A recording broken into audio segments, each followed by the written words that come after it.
Mental Health Matters.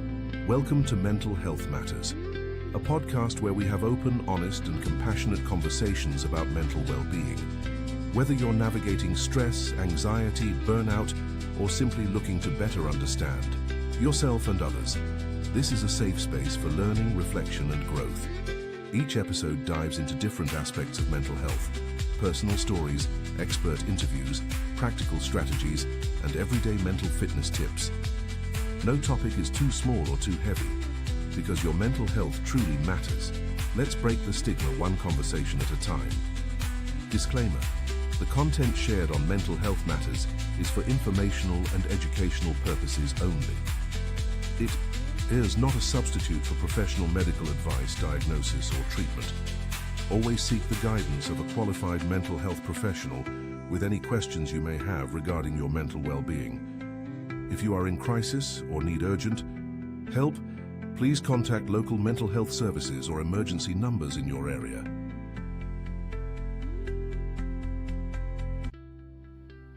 Good morning all. A very warm welcome to all the viewers.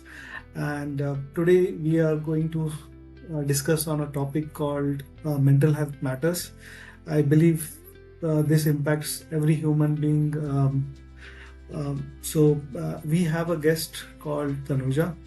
Tanuja is a lawyer by degree and a psychologist and educator by profession. She is currently building her own education platform called Kabil, wherein she gives career guidance to students at school and college level. She has guided multiple students in 10th and 12th standard to choose the right stream and profession, and has helped students in college to gain meaningful internship. She is also currently working with government as a consultant to build career immersive curriculums for 40 plus government schools. The reason behind why she does what she does is because she believes that there is a very strong correlation between career clarity and mental health. She wants to improve students' mental well-being by tackling the biggest elephant in the room, and that is career clarity. So over to you, Tanuja. If I've fallen short in introducing you, please brief us on anything else you are doing. Thank you, Rakesh. No, thank you for having me here. And I'll just add on to what you mentioned as the last lines. There's a big connection between what career you're going to choose or what career you are in and your mental health. So because today's topic is mental health matters, and whatever I do in the education front is always going to be, the North Star is going to be, is your mental health getting better with it? In today's day and age, not just today, always since the time I was born, I have seen that education is attributed to pressure, education and career is attributed to pressure, and a lot of people cannot find who they are, not in terms of just spiritually, but also very, very professional and academically. So whatever we are building at Kabil is all got to do with who you are, what your personality is, what kind of intelligence you possess, and then building and curating a profession for you so that your mental health is better because you are doing something so akin to your personality. So yes, that's what. I mean, that was a great input. So to start with the first question, so basically the most important question is, why do you think mental health has become such an important topic of discussion in recent years? I mean, why was it not there like 20 years before or 30 years before, when our parents were going through the same phase? So why was it not discussed, and why is it more importance in today's world? Yeah. Interesting question. I feel that mental health, the concepts always existed, but they were not given any terminologies. Today also, as we speak, a lot of people do not particularly know what they are facing, because psychology as a subject is still evolving, and scientists and psychologists are still not able to figure out if we are feeling in this certain way Is this a norm or is this a problem? So today also it's still developing. So if we go back 60 years down the line, I think the concepts, the names were not evolved, which is why, because you can't name something, you don't know if you have it or not. So you would feel a certain way. So when people would say घबराहट हो रही है, मन में कुछ मुझे अजीब सा लग रहा है, these were symptoms of them feeling anxiety. Today's Gen Z would say, bro, I'm getting a panic attack. So so I think it's the name and the name and the tag was not given. Because you can't name something, you would deny its existence. I think that is the only difference. Otherwise, mental health has existed since the day this world was started. Okay. Yeah. Okay, that was a nice one. Okay, so moving on, what does mental health mean to you, and why is it important to prioritize it? Right. For me, okay. For first, why does mental health has to be a priority is what I will answer first. It needs to be a priority because you have two kinds of health in your body: physical health and mental health. Eventually, obviously, when people tap onto the higher needs, they have spiritual health as well. But let me talk about the first two primary healths, physical and mental. So when you are not taking care of your body, you're not exercising, you're eating unhealthy, you will end up having heart blockages, you'll end up having problems in your liver and problems in your kidney. Similarly, and it's not secondary, similarly in the same priority level, if you don't take care of how you're feeling, if somebody has said something to you, how do you feel about it? What does some of your childhood traumas make you feel? How did you feel back in the past? If you don't talk about it to somebody, I'm not saying to a therapist, anybody, your partner, your friends, or acknowledge it to you, what will happen is, much like you have liver failure and kidney failure, you will have certain problems in your mind. Now, that could be any disorder that psychologists today or Western psychologists today give name. But I am not going to any names. All I'm saying is that your mind will not function properly, much like your heart will not function properly if you have a lot of samosas every day. So, if you have so much samosas every day, your heart will have blockages. Similarly, if you're not taking care of what's going in your mind, who you are, how much you can take it, how much you cannot take it, you will eventually have certain problems. And those are tagged and those are named now as depression and anxiety and schizophrenia. I'm not going to get into all that. All I'm saying is that these healths are primary for our existence and we need to take care of it. And coming to your second question, what is it for me? I think sometimes I got to know about my mental health as a concept when I was studying psychology in my 11th grade.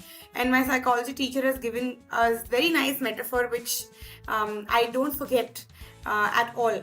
She said, if you don't wash utensils every day, what will happen is that you will end up with a large pile of dirty utensils after a couple of days and you would not want to touch it.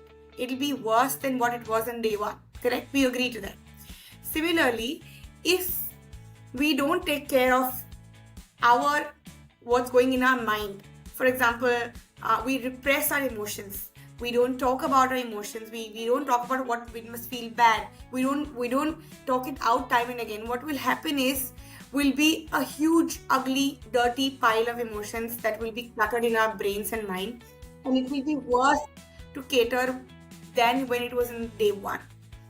So it will be like an ugly pile of dirty utensils. So that's when I realized, okay, that's what mental health is, to take care of it every day. Okay. So can I attribute this to your personal or professional experience that has driven you to focus Yes. on mental health? Yes. Okay. Go on. Yeah. You can go ahead. Do you want to know any personal experience or Yes. Yeah. that has helped me? Yes. Okay. So I have a father who is very emotionally available. He has always taught me to be an emotionally intelligent person. So applying principles of psychology wasn't as hard as it gets for somebody. So, okay, few examples which are in the positive front I'll give you. So I am engaged and I have a boyfriend, and we currently in our 10th year of a relationship. So maintaining and managing 10 years, since I started dating him when I was 18 to 20 years of age. I was at that age, and up until now we're gonna get married in the next winter. So the 10 whole years of relationship, building it, I think it is a huge achievement to get into when you have 10 happy years. It's all got to do with how you manage your emotions, how you manage the other person's emotions. When a fight happens and your inner child wants something, his inner child wants something, how do you cater to your inner child? How do you say that, okay, no, we are adults now, we have to move past beyond wanting gratified needs. You have to act like adults every day, and then you'll stay in love, not just fall in love, but stay in love and maintain that love for, a decade and decades to come. So every time I'm in a relationship, every day I'm in a relationship with my partner or with my closest of friends, I have to keep my gratifying wanting inner child away to make sure that my partner, my friend, my parent wants something higher from me, because I am a mature adult right now. So I would think from my prefrontal cortex and not, think from my past conditions. So every day, to maintain and have a good relationship in this adult world, I have to use several of the techniques of psychology and better mental health. Okay. Okay, that was really a nice personal input. So, do you think mental health is also something like, burnout? Can you explain what burnout is and how it's different from, ordinary stress or tiredness? Yes. Okay. It will be. Okay. I will speak about burnout. Burnout is essentially when you work so hard that you don't have fuel in you anymore to go on. It'll be, for people who know me and who watches this podcast, it'll be hypocritical of me to preach about burnout, because I work to an extent that I sometimes get burnt out. I agree that's not good. So I'm not going to preach as to how to not get burnt out, but I know the concept really well. What happens is that your body is like a car. Your attention is like petrol. It is limited. It is not unlimited. You have to keep refueling your car to go ahead and ahead. Correct. Similarly, attention is a resource. You can only use it until a certain period. And then you have to refuel it. It gets over. How do you refuel it? You refuel it by rejuvenating. So now what happens is when people work so much to an extent that their attention gets over, they get burnt out. That's one scenario. I do that sometimes. Then I have to rejuvenate again in different ways to again refuel my car. And that's okay. But there are points of burnout that you can't come back from when you're doing work that you don't like doing at all. Till a certain level that you don't want to go ahead because the reinforcement you got was not good. Now, reinforcement is a very important concept in psychology. For example, can you tell me something that you're scared of? Anything? Scared of? Yeah, reptiles. Okay. Crawling reptiles. Crawling reptile. So now, if we have to make you less scared of reptiles, what we have to do is that if a reptile is there behind you on your window, so you'll have to be okay with it. You might feel a lot of fear inside you when I tell you that there is one. But if you manage 2 minutes without moving and you say, okay, nothing will happen, I will not move, and the reptile goes away, what will happen is that you get a slight reinforcement that, okay, nothing happens when it is 2 centimeters away from you. So what happens when it is on my body? We will get there later. We will not come so soon. You will not throw your fear at you directly. But reinforcement is about facing your fear and telling your mind physically and in a muscle memory way that listen, you're not going to be harmed. And each time you do that, little by little, you get less and less scared until you'll be okay at one point. So that's called habit formation. So in burnout, when you constantly do work that you don't like, you're negatively reinforced. You're doing something that you don't like, you're like, oh my God, I don't want to do this, it sucks. You're again doing it, it sucks. You're again doing it, sucks. So what you do is that you relate work with bad feelings. So after a point, what happens is that you're not just tired, which is in the first case, you're just tired. And you just, work, you chill, you have fun with your friends, you'll be fine. No. For you, it's like work is just bad feelings. I don't want to work anymore. That's when there comes a point where you can't come back from it. So my preaching is what I also practice, is that don't do work that you utterly hate, because you're going to reach a point you can't come back from. And then the third thing that I'll add is that when you rejuvenate from burnout, there are different kinds of rejuvenation. One is a mental break. It might be you are working, but you're still with your loved ones who are pampering you, giving you the food you love. You're laughing so much that your heart is full. So even if you're working around them a little bit, it still counts as mental rejuvenation. Some people might want to go for spiritual rejuvenation, they go for vipassanas. Some people want to get a lot of adrenaline, they go for adventure sports. So know what rejuvenation you want. So as a thumb rule, do you think that people working in an area they don't like is the most common cause of burnout in today's fast-paced world, or there are some other where the burnout is happening? Most common cause, yeah. Correct. There are others as well. Why I talked about work is because it takes up 70% of our time on an everyday basis, because you have to be fun and you have to make your home run. What happens is that today, at least in the cities in India, I am talking about, you are alone. You don't stay with your blood family. You're lucky if you have a set of friends that you have built around you. So if you work where you don't like, that doesn't lead to burnout. That's a lot of people do that. They do their 9 to 5. They do their 9 to 5. They come back home. They rejuvenate. They relax. They rest. They spend the money that they earned in a hard way, and they're fine. If you work excessively, de-stress yourself, deadlines after deadlines in something that you don't like, you're going to be burnt out. The second reason is that because you don't have a community around you.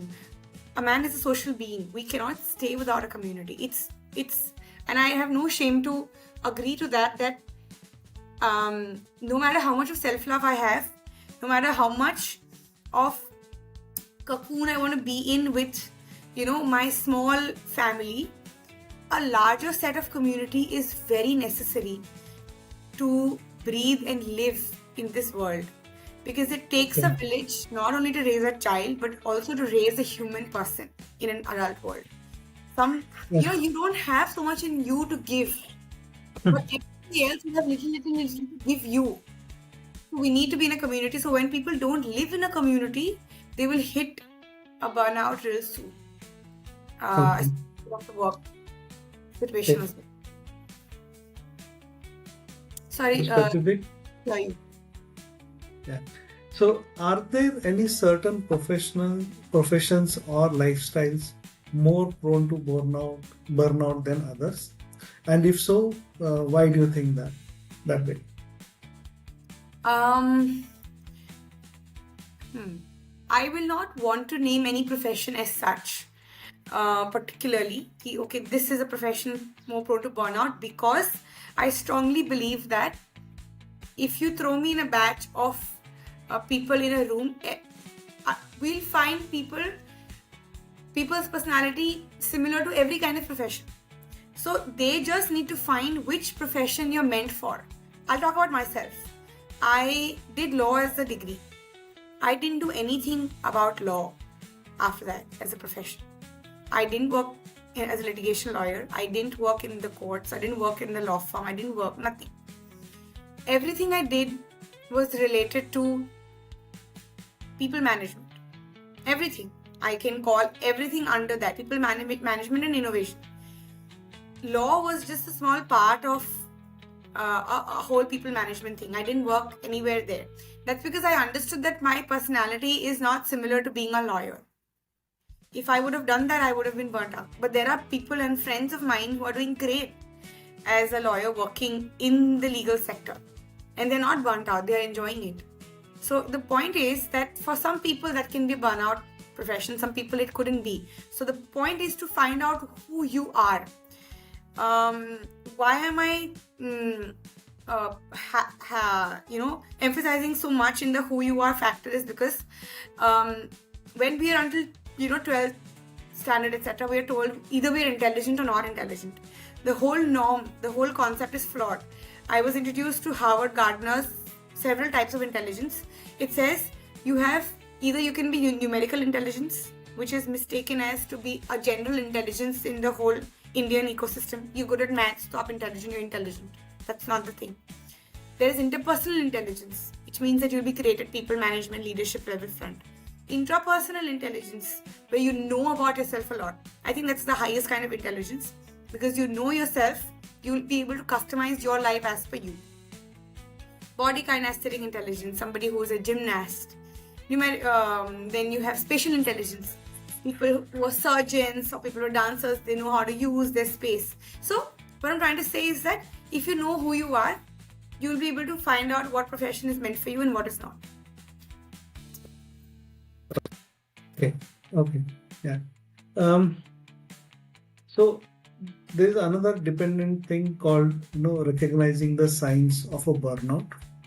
So the question on recognizing the signs is how can someone distinguish between just having a rough week and actually experiencing burnout? Okay. One thumb rule difference is that when you start feeling things physically. If you're just tired, you will be mentally tired, you will be exhausted, you will sleep for 8 hours, you'll have a good meal, you will be okay the next day. Versus, if you have started feeling pain in your head or stomach or leg or anywhere, that's one sign that it is related to burnout. If you can't think of any exercise you did which can soar your body, then you've just worked. It means that it's going to your body, and that's when you need to take a step back. Second, you need to differentiate between two kinds of stress. Eustress and distress. Eustress is good stress. Both of us are working professionals. We know that we have responsibilities of work. We will have stress. We can't say no stress. But when you know there's a considerable handleable amount of stress that you have, you'll be like, okay, I'll be able to take care of it. You'll be able to control it. You're okay. The moment you feel like there are so many deadlines, there's so many bosses over me, there's so many stakeholders talking to me, you feel overwhelmed that this level of work, I can't handle it, and you start, crying or sobbing on a daily basis. You rant on a daily basis so much, you realize it's a burnout. But having said that, one physical rule, one thumb rule is when you start feeling things physical. That's Okay. So, according to you, what do you think are the early signs of burnout that people should watch out for? Okay. As I said, pain in your temple region, back headaches. Sometimes people get severe pangs in their stomach. Sometimes doctors mistake it as IBS, intestinal bowel syndrome. So whenever you go and you feel pain and you have unexplained pain in your body and doctors give you medicines thinking this is another physical syndrome, that is one sign. Second is that if you feel overwhelmed at work daily, on a daily basis, so you can feel overwhelmed 2 times a week, on a 5-day week, you can feel overwhelmed. But if you feel overwhelmed on a daily basis and you want to cry on a daily basis, cry or not cry, it depends on person to person. But if you feel overwhelmed on a daily basis, then you are burning out. It means that when you are working, you have other things, right? You have office friends, you have so many other things, you can distract yourself. But if you are not able to do that in your daily basis, you're overwhelmed, then you are burning out. If you're losing a lot of hair, it means that you are stressed out so much that it's showing on your hair fall. That's a sign of burnout. And subtle signs of burnout that people often overlook or misinterpret. Yes. So, Okay. Sometimes that depends on person to person. That this is now generic ones are over. The generic one was pain in different local regions. Will be skin rashes. Skin rashes doesn't only happen when you eat something that you're allergic to. It also happens when you're in a lifestyle that's allergic to you. So, right? Pimples, acne. Yeah. Those would be a few things. So, how can someone tell if a loved one is struggling with burnout, and how can they support them?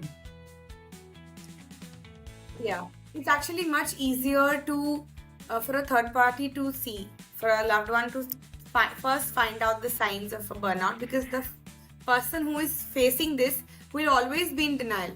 No, I'm fine, I'm okay. When you see them that they're always coming back home stressed, I think that's the first sign. You have to do no job where you're always coming home stressed. Because you're here to live. You're doing work. You might love your work, but you're still doing the work because you're here to live. If you didn't exist, you don't have to do any work. So if you're coming home every day tired, not tired, but stressed, angry, scared, fatigued, that's a pre-sign that burnout will happen if it's not happened yet. Because people don't get burnt out because of the work. As I said, people do 9 to 5 in India a lot. They do work that they don't like, they go back home, they enjoy with their family, they go on vacations, they're fine. That's a lifestyle people live, and a lot of people would sort of sponsor that lifestyle, saying, this is giving us a great life. I got my daughter married off, I got my son married off with that kind of a lifestyle. So that's not I'm saying, okay, only do passion. No. I'm just saying when you do anything, things even you like, you come back home with so much of fatigue and, you have fear in your heart about something. That's the first sign. Then the second, third signs will be physical body pain, not able to give time to your family, snapping at each other all the time. Are there any tools or resources that can help people self-assess their mental health or stress levels? There are certain tools in the internet. If you type out a psychometric test, they will be able to assess themselves. From the career point of view, Kabul has our own psychometric test, where we build a psychometric test to understand what is your emotional quotient currently. What are you feeling currently? Are you adequately feeling enough and satisfied at your workplace? So we have built our own psychometric test, which is a combination, which is rare, and it's a combination of emotions and combination of your professional health. So we do that. There's also an organization called Mindfulness, who has built their own psychometric test, I feel. Understanding what kind of mental health level you are at, be it in terms of depression or in terms of burnout. So there are certain kinds of tools that you can check. However, these are the basic ones. These are basic ones, and any tool will just have these questions. Are you feeling any headache? Are you feeling any stress lately, daily? But if the person is in denial all the time, then the answers will be wrong anyway. So moving on to another section of mental health matters. So are there any strategies for managing stress, or what are some practical strategies for managing daily stress before it escalates to burnout? Uh, these are few things that I actually tell myself daily. Not saying that I am able to do it, but I want to do this for myself to manage stress. So now I'm going to keep this point aside, that you have to do something that you like. I'm not going to endorse this in this particular question anymore, because even if you do something that you like, you might get burnt out or stressed. So first thing is, I think, exercise. For sure, that's something I am not able to do, but I also want to tell myself and others, because of the rush of emotions that it releases when you exercise. Yeah, happy hormones get released, dopamine gets released. So when you are upset or depressed, eventually therapists or psychiatrists suggest medicines to you which increase your dopamine. If you can do that on a daily basis in an organic way, then you should, and your dopamine will be as equal. So one is exercise, because it releases dopamine. It could be any exercise that you like. It could be playing sports if you are a sportsy person. It could be hitting the gym, but depends on what akins to your personality. Second will be having a good set of real friends around. That's a real hack to life. I feel it's hard. I'm not talking about society in general, but if you have 3-4 friends also, no, it could be in your own hometown, it could be in a city that you live, but if you have 3-4 or 2 to 3 genuine friends who genuinely care for you, you will be sorted, you will be okay, because they will want to say, okay, let's have chai and come, okay, they'll drag you out of home, they will take you to watch a movie, they'll crack stupid jokes which don't make sense to anybody but make sense to you. It's the biggest wealth people can have, to have 2-3 set of good friends. I think I can correlate with your first suggestion on doing exercise, because I had gone through a similar situation or a scenario wherein in a company where I was working, it was the promotion cycle or the promotion evaluation cycle, and the management did not want to promote me, so they kind of used a tactics of saying that someone has complained about you, saying that your communication is not great, and I was like kind of feeling depressed, saying, I mean, why could anyone do that?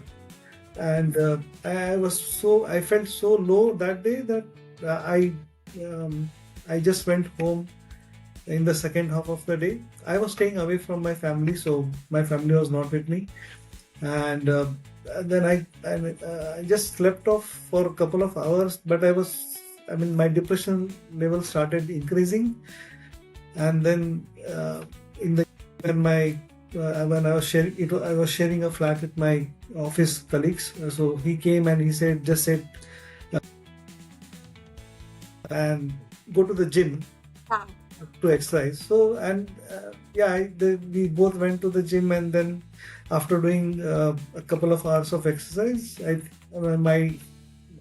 depression was shot dead. So yeah, I think I would kind of agree with your suggestion of.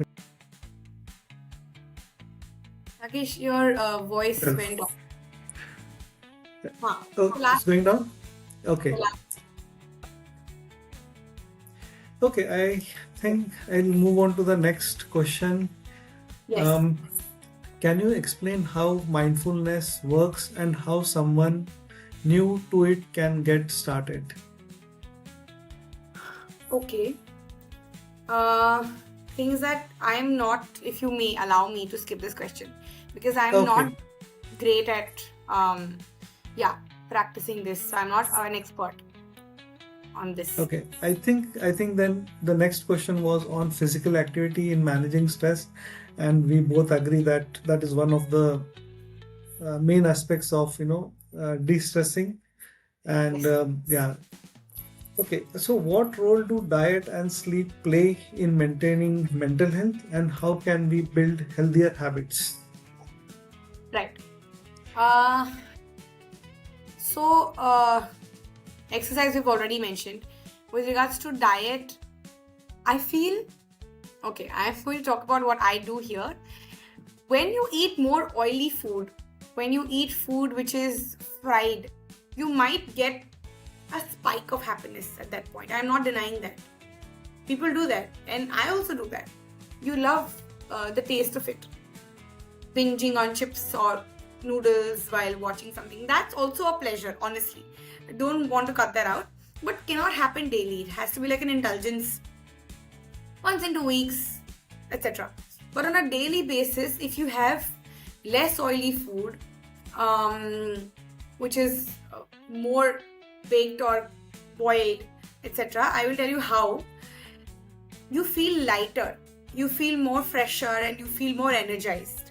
Now, I'm not the best person to endorse this, but I'm from Assam, I'm from Northeast, and our cuisine is very different. So I am from Northeast and I was here until I was 12 years old. Then I moved to Bombay and I've been there since. I've been outside of Assam since. My dad had moved there, but they've come back now. So the point is that our food is very different to what other people in mainland India cooks. So the kind of cuisine we have is always boiled. So if I don't know if you're non-vegetarian, but generally in India, when people cook meat, they put a lot of oil, they put a lot of masalas, everything. But here, whereas at home, be Assam, be Meghalaya, be Arunachal, everywhere, people have this very delicious stew curry. It is different names in different northeastern regions, but they only boil the meat, they only put ginger, garlic, they only put green chilies, and they boil it in different temperatures, and they put their organic vegetables, and it's the most delicious thing I've ever had. So what I'm trying to say is that what I preach and I practice is that you make food habits which are tasty yet healthy. So small ways to get there is one, I will endorse northeastern recipes for non-vegetarians. It's healthy, it's tasty. Second, the things that you munch on could be replaced by things that are healthier. So if you're munching on chips, you'd rather munch on peanuts.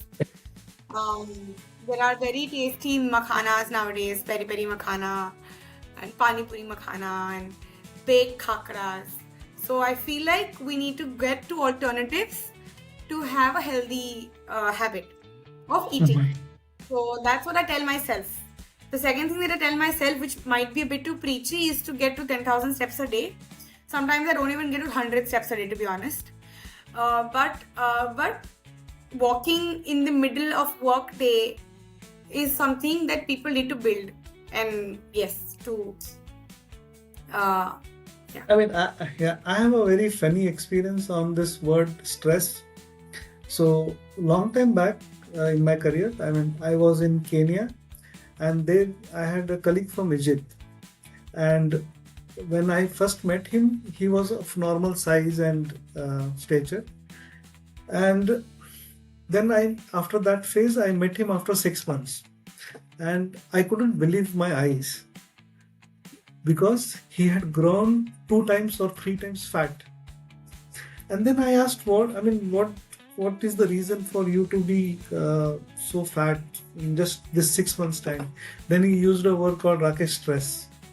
So he was doing stress eating so much at work, so only pizzas and the diet coke. Okay. Yeah, and the combination was so dangerous that he grew by like at least 2-3 times bigger than what I actually saw him. And then one word he used was stress. So that was Eating, him stress eating. yeah, that On is stress eating. Yeah, exactly. Yeah. Okay. So You know what what people, advice? Uh-huh. sorry, I was going to Yeah. say, you know what people eat during stress so much? Because nothing else is giving them that happy hormone, that secretion of instantly giving you that. Okay. That's why. So if you can seek, every time I eat more, no, like I'm eating when I'm not hungry and I'm eating some 7 times a day, I stop and ask myself, am I unhappy where I am? Is that what my body's trying to tell me? That you're not getting happiness from anywhere, only food. Is that what it is? So it's to be self-aware and to not be in denial. So then I step back and I try to, spend more time with my friends, my partner, call my parents, do something else that makes me happy, because only food can't give me happiness. And that's a signal. If I'm eating more, it means that I'm not getting happiness from anywhere else. And that's a question that we need to ask every day. So what advice do you have for people who feel guilty about taking time for self-care?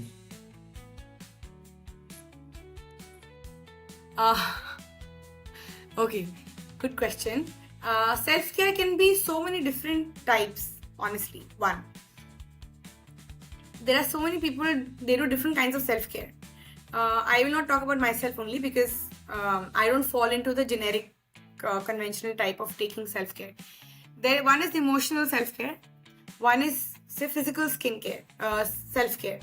The skincare comes in between. So I'll talk about the emotional self-care. I do a lot of emotional self-care to myself. It means I have a few set of very good friends. I'm a single child and I have some 4-5 great friends, and they were my roommates back in college, and they've turned into my siblings. But I don't take the relationship for granted at all. So I invest in each of them a lot to know how they are doing, what they are doing, how can I be of help to them in whatever phase in their life they are at. Even though we stay not in the same geographical location, I try to make sure that we're connected on a day-to-day level, that any problem they face or I face on a day-to-day basis, they're a part of that. So that's one.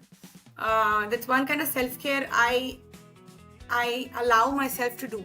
So even though I'm a workaholic, I categorize time particularly away to, build daily on the relationships that I've nurtured. So that's one emotional self-care I do a lot, because that's my wealth. So I tell myself that that's particularly okay, because if that doesn't happen, that self-care doesn't happen, whatever I do in life, it'll not have its masala. It will not be what it's supposed to be. So a lot of my friends, my mother especially, she does a lot of physical self-care. I think some 2 hours of her life, she will only put in her skin, her body, what she's eating physically. And I've seen her do it guilt-free, because I think she lives for that only. Because if that is not happening, your other parts of life don't have that quality. So this is important to get that running. So I think that's what people do, and I think self-care is very necessary, whatever self-care you want.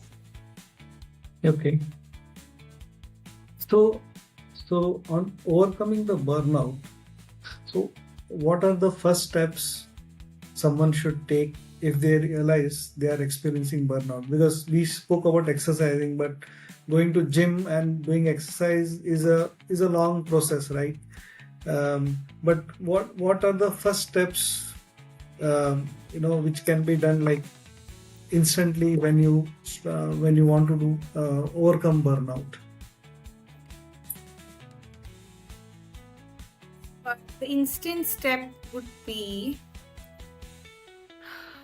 okay, let me think on that. Instantly. So if instantly, okay. If you feel that you first acknowledge that you're burnt out. So what can you instantly do is take a few days off and figure out what next. It's okay to take a few days off. and if the organization is not even giving you a few days off, then you really have your answer that you have to quit, because there's no organization who does not give a few days off sick leaves. Nowadays, organizations have also started to acknowledge mental wellness day, etc. So you call in sick for a few days because you are sick mentally, and figure out what to do next. Ask yourself that vital question. Get proper sleep. 8-9 hours of sleep does wonders. You ask me what can we do quickly. I think sometimes we have so many options out there in front of us, this and that, we forget the basic ones. Good warm meal, properly, not rushing into it, and sleeping for 8 to 9 hours at night. I think instantly if you do that without having to go to work the next day, you instantly feel, okay, I have some time to think and breathe. So 2-3 days off you should definitely take. Reconsider what can you do. Can you quit right now? Do you have the kind of savings? Or do you want to continue this? Give in your 50%, don't give 100%. Work smart and look for another organization, because another organization is always there waiting for the kind of person you are. There are brilliant organizations who has very good culture. And now I like to say something from my personal experience. Through Kabul, I have met so many clients, mid-level professionals, who have all asked me one thing. Tanuja, tell us an organization which has a good culture. So employees are not willing to put themselves out there for a toxic cultural workplace. So I feel like you always have to look for an organization which gives you the space and time to breathe and understands you. So I feel like the immediate thing to do, which I would have done, is to take some space, eat well, sleep well, and think about my next exit options. Yeah. Okay, so these are kind of some small steps or manageable changes people can bring in to begin recovery. Yes. So for those who can't afford to take time off work or responsibilities, what are some realistic ways to address burnout? I think immediately you could talk to your superiors. That would be one thing. The thing is that if you're so burnt out and you don't have time to take time off, you'll not be productive. You'll not be able to do work. So you will be thrown out anyway. So nobody's going to keep you. So there's two options, okay? You're burnt out and you cannot take time off. So you continue working. Your productivity will be 30%. So if the organization is so harsh that they're not even giving you time to take time off, they will throw you out in an instance. That's what will happen to you. And if they have some kind of decency, they will give you some time off to think ahead. And I would say talking to your superiors, not just one superior. Talking to superiors about how you're feeling and what next steps you want. Don't leave it open-ended. Okay, now so what to do? Have a clear plan of action that I want a sabbatical, or I want to come back, or I want to decrease my load till 3 months until I'm better. So I want to do this better. You also think from the organization's perspective that, okay, I want to do this much better. I come back in 3 months. So have an exit plan strategy from that current burnout space. And tell your superiors, esa is what I want to do. The moment you go with a plan, leaders like it, because leaders don't have time to think on a customized basis what you should do. When you have a plan for yourself, which is colliding with the intersectioning with organization's point of view as well, they like it. Okay, so are there any therapies or counseling help? And how should someone go about finding the right professional for their needs? That's hard, I would say, honestly. There are multiple organizations like Rocket Health and Mind Peers who have a repository of therapists inside them and in their database, but you will have to choose them. So I heavily talk about this, how knowing which therapist is best for you should be another service, because one size fits all approach doesn't happen in therapy. So, but for now, all I can tell you is that when you go to these organizations, it could be Mind Peers, or it could be Rocket Health, and there are multiple such organizations which has many therapists under their database. So you see what that therapist has done in the past. They would have written under them. Okay. Try to take a free session, a bonus free session from them, first free session. See if they're able to understand you, yeah. But try and so hard, but I get it. Yeah. What role does a supportive community or network play in overcoming burnout? I think a supportive community is the most important element in overcoming burnout, because when we stay together with people, they tend to take away our stressors, they tend to take away something that looks so huge to us. So for example, if I am looking into something and I have a problem with my boss or at my organization, so I will be looking at it from a single point of view. But when I get together with set of friends and they say, okay, no, it's fine, this happens or that happens, or I can relate to somebody else. Okay, the other person is also feeling the same way. The other person also has happened, same thing has happened with his manager, with his boss. So it tends to take away or make it lighter, tends to take away stress lighter, hence the burnout. It helps with the burnout, for sure. So breaking the stigma around mental health, why do you think there is still stigma around discussing mental health, and how can we combat it? Right. So I will be wanting to tell you about two things here. When you talk about stigma, there's a stigma, especially in the tier 2 cities. There is currently no stigma in the metro cities as such. In the metro cities, it is going on the other end of the spectrum, where everybody wants to go see a therapist. Everybody's Gen Z or pop culture languages, anxiety or depression or panic attacks. These are words that our parents don't use so commonly. So what I would want to say is that these words are already existing. I've mentioned before also, ghabrahat hona or acha nahi lagna. These are words that they would always use. It wasn't there as such. So I would say that, okay, in metro cities, there is no stigma as such, because, you are living a very alone life, like a very only 2-3 people community life. So people who know you won't judge you. Versus in a tier 2 city, what happens is that there's a big community of people who know of each other, but they don't know them well. So when you have a certain system like that, when you have a lot of people that they know of you, the judgment is more. So the communities are huge, but they don't know each other really well, which is why there's a space of judgment so much, and which is why there's a taboo on mental health. That's right. Okay. So what advice would you give to someone who's hesitant to seek help because of societal judgment or misconception?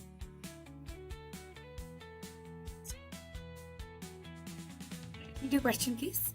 Yes. What advice would you give to someone who's hesitant to seek help because of societal judgment or misconceptions? First, I would like to tell that person, telling this, that okay, don't pay heed to society, etc. is a big thing to say. I wouldn't do that. I would first say that take care of yourself. Go and seek therapy. Go and seek therapy by all these organizations and startups that has come out now. Do it in secret. Do it in your private space. Take care of yourself. And if you feel that something helped, you can probably propagate it with your friends or your loved ones.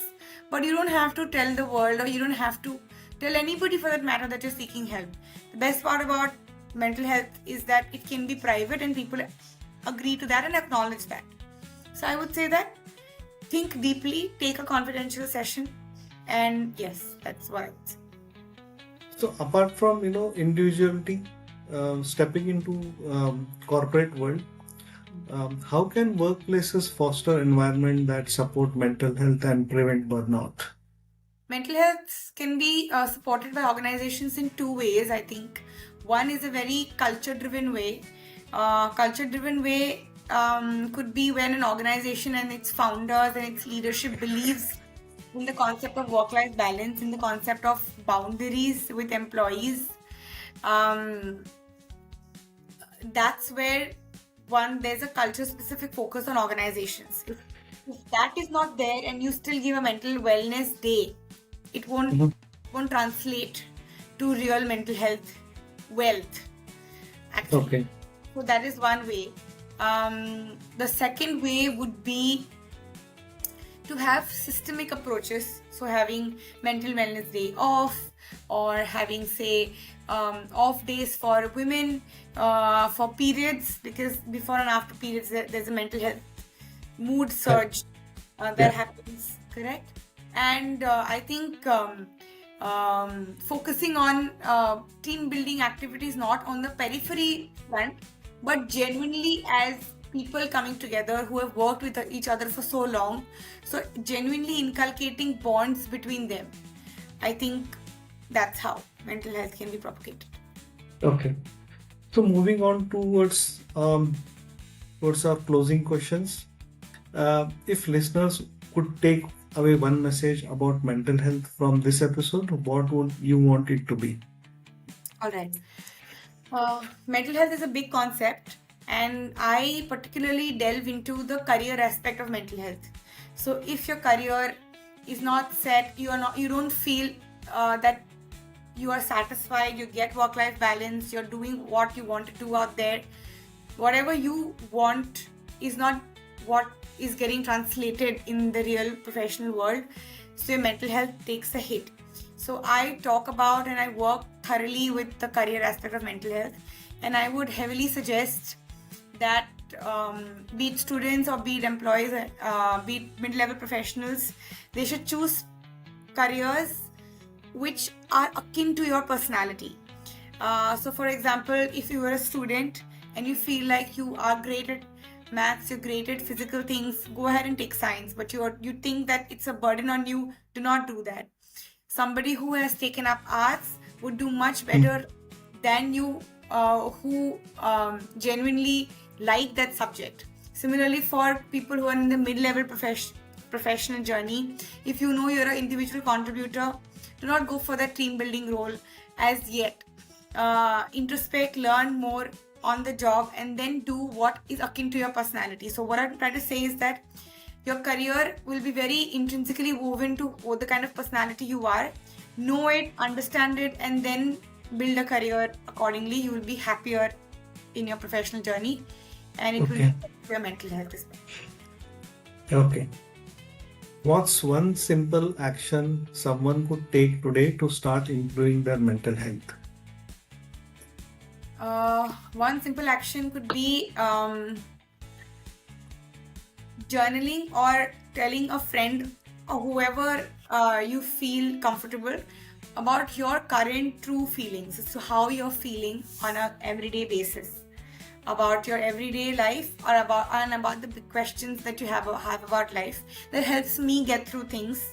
When I talk to my partner or talk to my best of friends about how I'm feeling, and I talk out loud to, say my dad how I'm feeling, I feel lightheaded.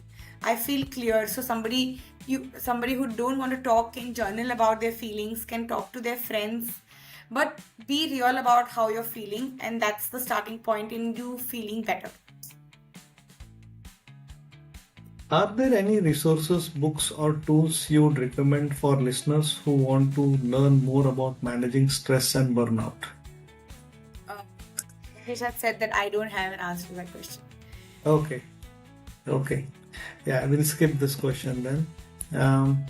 So where can viewers connect with you or find more information about today's topic? Connect with me on LinkedIn. I write on LinkedIn a lot. I will be available on LinkedIn. Okay. And anyways, we can reach out to the portal which you are referring, Kabil. Yes, you can reach out to kavilpro.com. Kavil is a startup that I'm building, which helps students and mid-level professionals choose their careers which are akin to their own personalities. And it's a mix of career guidance and mental health well-being. So yes, learners can connect me there. Okay, thank you so much for your time, Tanuja. It was Thank nice you. talking to you. Thank you so much, Rakesh. Have a good day. So here are some interactive questions for our viewers. So what's one thing you have done recently that helped you reduce stress or feel more balanced? Have you ever experienced burnout? What helped you recover? What's your goal to self-care activity and why does it work for you? If you could give us past self one piece of advice about managing stress, what would it be? Thank you.